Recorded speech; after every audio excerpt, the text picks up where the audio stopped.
Hey Gemini. Ooh, and there it is. Came out. Oh, isn't that interesting?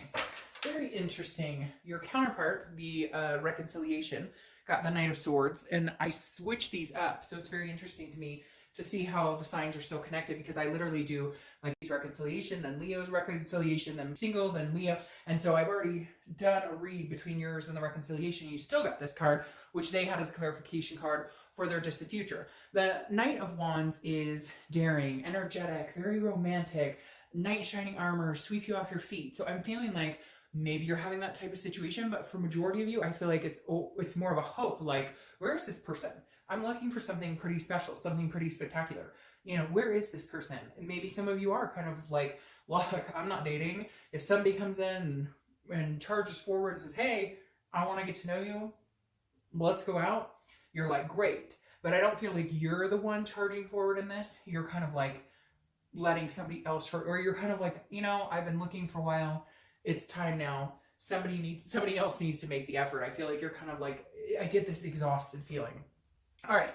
The first card you have coming into the month is the Ten of Swords, which is a very interesting card to have coming into the month. Now, I will preface this, the Ten of Swords is sometimes about illness, loss, tragedy. So I want to clarify that really quick. But it tells me that some of you may have had some sort of tragedy recently. Not a relationship tragedy, but lost a loved one, grandparent, parent, something tragic, because the 10 can often represent that type of loss. However, yeah, and then you have the Six of Swords crowning that, which is abandonment, retreat. So it doesn't even have to be a physical loss. This is a loss of something. It could even be a pet. But this is some sort of right here, like you left the situation. Maybe this was a long time ago and you're still carrying the hurt. This is not a reconciliation type situation. You don't want this person back. But this is definitely like somebody left a situation, abandoned a situation, retreated, and you're still feeling the loss. Now, I don't feel it's as heavy as this. I mean, for those of you, if you have lost somebody physically, I apologize.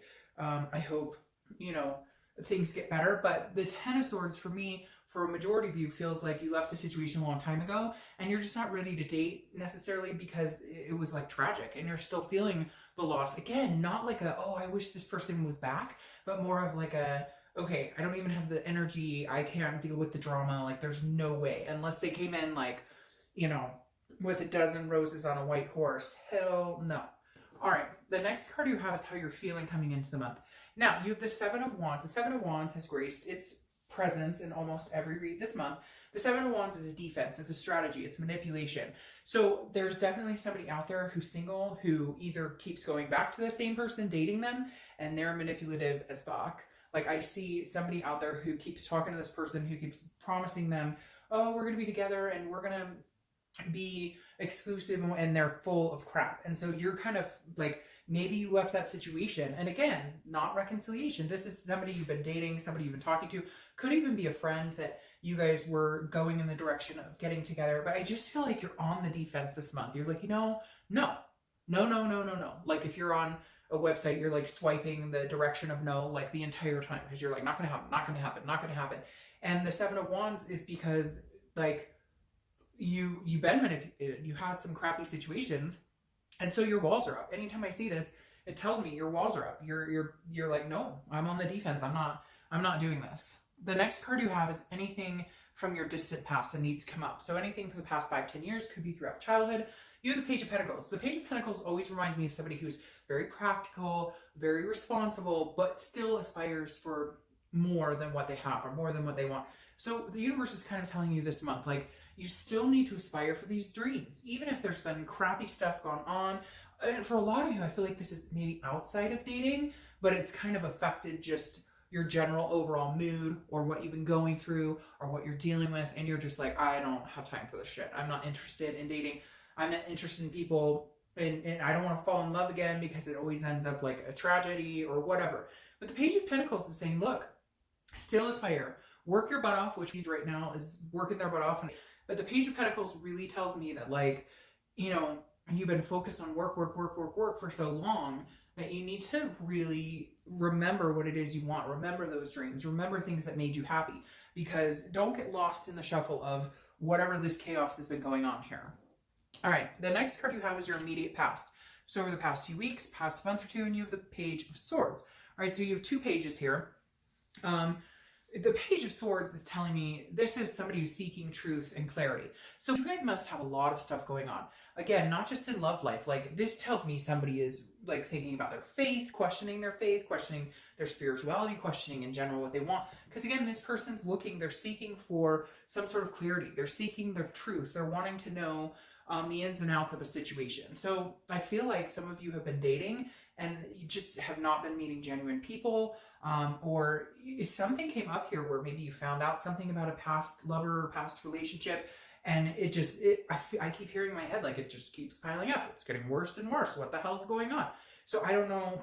And again, it may be somebody, like, I hate to say tragic, but there could be something that you've experienced recently that has just made you abandon all thoughts or beliefs in love. And yet at the same time, you're still hanging on by a string. So let's see what else is going on here. The next card you have is your distant future. So over the next few months, you have the Ace of Swords. The Ace of Swords is about logic, clarity, power. This is saying you will get the clear thoughts. You will get the clear path. The fog will lift. You will be in the driver's seat. Right now, I feel like a lot of you kind of life in general. I really just want to like sob right now for some reason. The Ace of Swords makes me feel like somebody is sitting out there going, right now, like, it just no matter which way I go, things aren't moving right. Things aren't moving in the direction I want them to go. The Ace of Swords saying, wait, just wait. Like, the power will be back in your court soon. For whatever reason, you've had to deal with these things. You've had to deal with everything life has thrown at you, but you won't lose the power. You'll still yield the power here. The next card you have is your immediate future. So the next few weeks throughout the month, yeah. And I don't know, maybe it's because and things are going on and it's chaos or what is going on. But you have the Five of Wands. The Five of Wands is about chaos, priorities, and competition. So maybe you're just competing for, I don't even feel like it's you're competing. I feel like you're meeting people and you feel like you're competing because you meet somebody and you think, hey, they're really cool. And then they've got like 5 other people they're talking to. And you're like, I'm not interested in dating for the rest of my life. I'm not interested in, dating like somebody who's dating 50 people. I'm looking for one decent human being to have some sort of committed relationship in the future and possibly move forward. And here it feels like maybe you're on dating sites or meetup groups and it just seems like endless chaos. But the thing about this though is priorities. So this is you kind of getting your priorities in check. This is maybe you just kind of working on life itself, work-life balance, all aspects of your life. But I feel like there's kind of a chaos that spilled over a little bit into your work, into life in general, into family, whatever it is, because it feels like this is you trying to get a rein on like every step. And so you're not feeling like going out and meeting the love of your life until everything kind of clears up. Like when it rains, it pours, right? The next card you have, goodness, what have you guys got going on? The Five of Swords. You've got some 5s going on here, so 5s may be a number you need to pay attention to, but the Five of Swords is about a Pyrrhic victory. It's about defeat. I really feel like some of you have been dating and you've just met some really crappy people. Like you've met people who've been like, oh yeah, I think you're awesome. I don't want to be on this dating site forever. And you're like, oh great. And then boom, you're like, really? You're on 10 different dating sites. What are you talking about? You're ready for exclusivity. No, you're not. Or you're like, people are telling you exactly what they think you want to hear. And you're just done. I feel like you're just like your bullshit meter is blown off the charts and you're just like, I'm not dealing with this.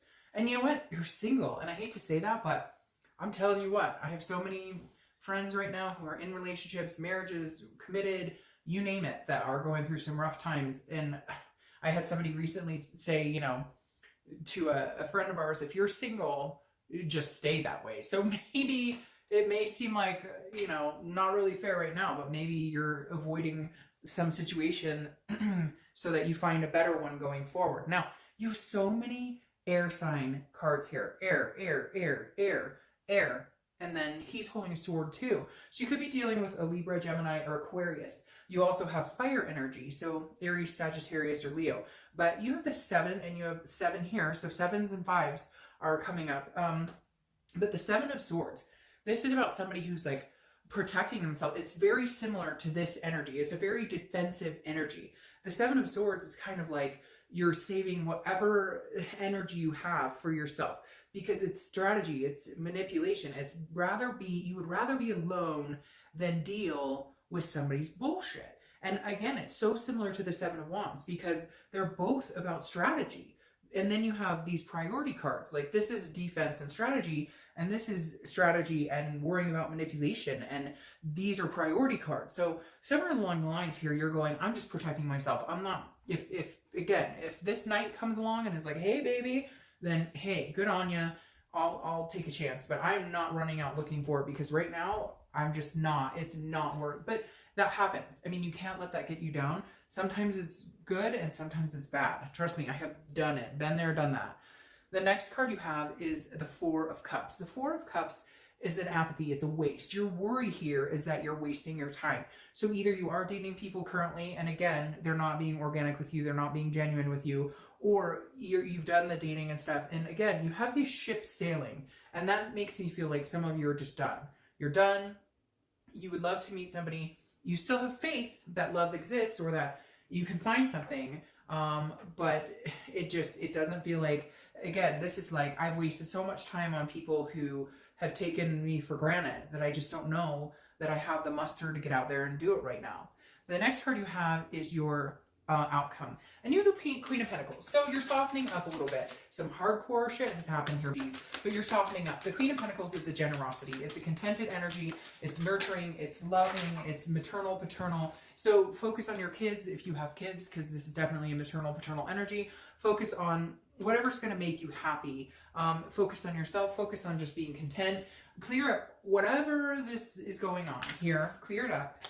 Because in the end, your outcome is a very queen-like energy, a very healthy, nurturing energy. Now, what's interesting is you're crowning with the Queen of Cups, who is a woman of mystery, okay? She's an otherness, spirituality. Ah, there you go. So I feel like you're holding on to somebody that you're dating, or you're listening to people's BS, or you're dating people that are not good for you, people that don't treat you well, that don't respect you, and all of a sudden you're going to turn and get out of it. And maybe this person does approach you. Maybe they come towards you and it lightens the mood, because all of a sudden your outcome is crowned by the Queen of Cups, who is, again, she's of otherness, a mystery. People can't wait to get to know her. People want to know all about her. Somebody's going to be very attentive here and nurturing. Somebody's going to kind of heal these wounds. And it may be through these wounds that you guys meet. Because again, it may be that you guys meet on territory that's similar. Does that make sense? Like a bereavement counseling, or just a situation where you're like, screw love, like I can't stand, and then you meet somebody who's like exactly the same, but in reality you guys nurture each other. And then you have the Two of Cups here. It's like all this shit, and then like the best outcome ever, because your distant outcome is the Two of Cups, which is twin flame. It's karmic connection. It's soulmate. Don't correct me in the description, because everybody calls it something different, and every time I say twin flame or karma, everybody says it differently. All I know is that it's a fantastic card for love. It is by far one of the best, if not the best, cards for love in the deck. It's about a connection, an attraction on such a deeper level. It's almost like you go through this whirlwind of total chaos to end up with the twin. So something chaos turns into something complete. And at first I was getting nervous, like, what's going on? Like, you can't get a break. And then all of a sudden you catch this break. So please keep the faith alive to have an ending like this. Keep your chin up, whatever's going on, you'll get through it. And I'll talk to you soon.